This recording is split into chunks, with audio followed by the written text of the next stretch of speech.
BRS ప్రభుత్వం మళ్లీ అధికారంలోకి రావడం కోసమే ఇటు ప్రభాకర్ రావు, రాధాకిషన్ రావు, ప్రణీత్ రావు అండ్ టీమ్ ఈ ఫోన్ ట్యాపింగ్ వ్యవహారానికి సంబంధించి ఈ విధంగా వ్యవహరించారని మాత్రం తెలుస్తోంది. అండ్ మెయిన్ ముఖ్యంగా రేవంత్ రెడ్డి అలాగే ఈటెల రాజేందర్ ను టార్గెట్ చేశారని చెప్పొచ్చు.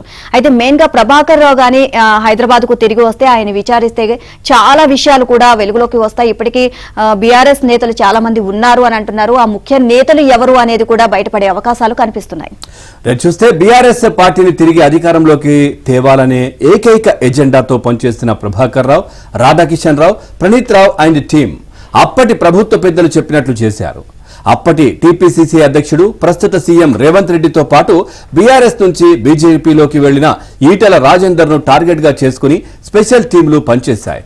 ముఖ్యంగా రేవంత్, ఆయన కుటుంబ సభ్యులు, సన్నిహితుల ప్రతి కదలిక తెలుసుకునేందుకు, వారు మాట్లాడుకునే ప్రతి మాట వినేందుకు 20 మందికి పైగా సిబ్బందితో ప్రత్యేక బృందాన్ని ఏర్పాటు చేశారు. వారి ఫోన్లు ట్యాప్ చేయడంతో పాటు ఎక్కడికి వెళ్తున్నారు, ఏం చేస్తున్నారు వంటి వివరాలను ఆ బృందం సేకరించి ఎప్పటికప్పుడు నాటి ప్రభుత్వ పెద్దలకు చేరవేసేది. ముఖ్యంగా రేవంత్ కు ఆర్థిక సాయం అందించే వారిని గుర్తించి వారి కదలికలపై నిఘా పెట్టింది.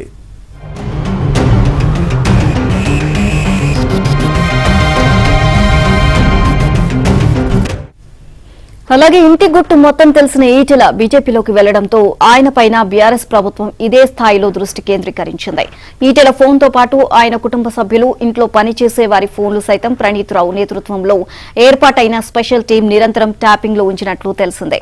వీరిద్దరిపైన కాక ప్రతిపక్ష, స్వపక్ష పార్టీలోని నాయకుల ఫోన్లను అప్పటి బీఆర్ఎస్ కీలక నేతల ఆదేశాల మేరకు Prabhakar Rao and team tap చేసింది.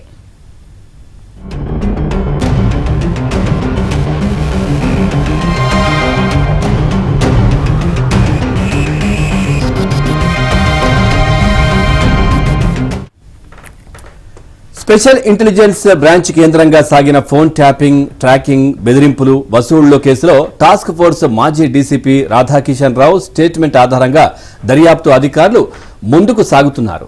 తమ టీం ఎవరి ఆదేశాల మేరకు ఎవరి కోసం పనిచేసింది, ఎన్నికల సమయంలో నేతల డబ్బును పోలీసు వాహనాల్లో ఎలా తరలించింది, ఈ వివరాలన్నింటినీ రాధాకిషన్ రావు పూసగుచ్చారు. ఆ సమాచారం మేరకు పలువురు రాజకీయ నాయకులకు నోటీసులు జారీ చేసి విచారించేందుకు అధికారులు సిద్ధమవుతున్నారు. అధికారంలో ఉన్నప్పుడు రాధాకిషన్ రావు, ప్రణీత్ రావుతో పనులు చేయించుకున్న వారితో టచ్లో ఉన్న రాజకీయ నాయకుల గుండెల్లో ఇప్పుడు రైళ్లు పరిగెడుతున్నాయి.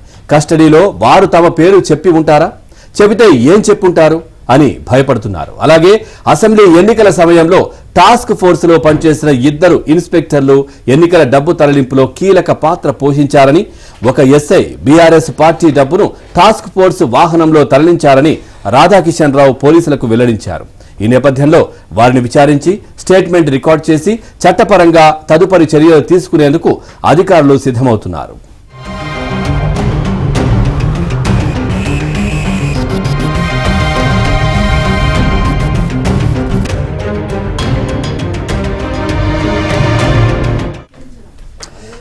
ఫోన్ ట్యాపింగ్ కేసులో అరెస్ట్ అయి జ్యుడిషియల్ రిమాండ్ లో ఉన్న తిరుపతి అన్న బెయిల్ పిటిషన్ దాఖలు చేశారు. కస్టడీ ముగిసినందున తనకు బెయిల్ మంజూరు చేయాలని అందులో కోరారు.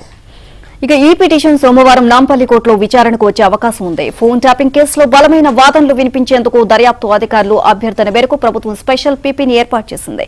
ఇదే అంశానికి సంబంధించి మరిన్ని అప్డేట్స్ మా క్రైమ్ కరెస్పాండెంట్ శశిని అడిగి తెలుసుకుందాం. శశి, ఫోన్ ట్యాపింగ్ వ్యవహారానికి సంబంధించి రోజుకు ఒక విషయం వెలుగులోకి వస్తుంది. ఓవరాల్ గా అప్డేట్స్ ఏంటి? ఫోన్ ట్యాపింగ్ కేసులో ఇక పోలీసుల దర్యాప్తు కొనసాగుతుంది. ఇప్పటికే ఈ కేసులో 4 అరెస్ట్ అయ్యారు. ఇక అరెస్ట్ అయినటువంటి ప్రణీత్ రావు, అలాగే ఇటు తిరుపతి భుజంగరావు, రాధాకిషన్ రావు వీరంతా కూడా ప్రభుత్వం పెద్దల ఆదేశాల మేరకు పనిచేసినట్టుగా తెలుస్తుంది. బీఆర్ఎస్ పార్టీని తిరిగి అధికారంలోకి తీసుకురావాలని ఒక ఏకైక ఉద్దేశంతోనే ఈ మొత్తం టీం అంతా కూడా పనిచేసినట్టుగా ఇప్పటికే పోలీసులు గుర్తించారు. అయితే వీరంతా కూడా గతంలో అప్పటి టీపీసీసీ ప్రెసిడెంట్ గా పనిచేసినటువంటి రేవంత్ రెడ్డితో పాటు అలాగే గతంలో బీఆర్ఎస్ లో ఉన్నటువంటి ఈటెల రాజేందర్, ఈ ఇద్దరిని టార్గెట్ గా చేసుకుని ప్రధానంగా ఫోన్ ట్యాపింగ్ పాల్గొన్నట్టుగా తెలుస్తోంది.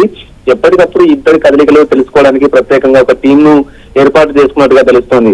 ప్రధానంగా రేవంత్ రెడ్డికి సంబంధించినటువంటి అంశాలను ఎప్పటికప్పుడు తెలుసుకోవడానికి వీలుగా ప్రధానంగా ఒక టీం ఏర్పాటు చేసుకున్నారు. 20 మందితో ఒక టీం ఏర్పాటు చేసి రేవంత్ రెడ్డికి సంబంధించినటువంటి వ్యవహారాలు ఎప్పటికప్పుడు తెలుసుకునే ప్రయత్నం చేశారు. మరోవైపు రేవంత్ రెడ్డితో పాటు రేవంత్ రెడ్డికి సంబంధించిన కుటుంబ సభ్యుల ఫోన్లు కూడా ట్యాప్ చేశారు. ప్రధానంగా రేవంత్ రెడ్డి ఎన్నికల సందర్భంగా ఏ విధంగా ముందుకెళ్తున్నారు, మరోవైపు ఆయనకు సంబంధించినటువంటి అనుచరులు అనుచరుల నుంచి ఆయన అందుతున్నటువంటి ఆర్థిక సహాయం కావచ్చు, ఇవన్నీ అన్ని అంశాలకు సంబంధించి కూడా నిఘా ఉంచినట్టుగా తెలుస్తుంది. మరోవైపు ఈటెల రాజేందర్ మీద కూడా ఇదే తరహా నిఘా ఉంచినట్టుగా తెలుస్తుంది. సో మొత్తానికి ఈ టీం అంతా కూడా ప్రధానంగా బీఆర్ఎస్ పార్టీని తిరిగి అధికారంలోకి తీసుకోవడానికి లక్ష్యంగానే పనిచేసినట్టుగా ఇప్పటికే పోలీసులు గుర్తించారు. Neelima. Right, thank you Shashi.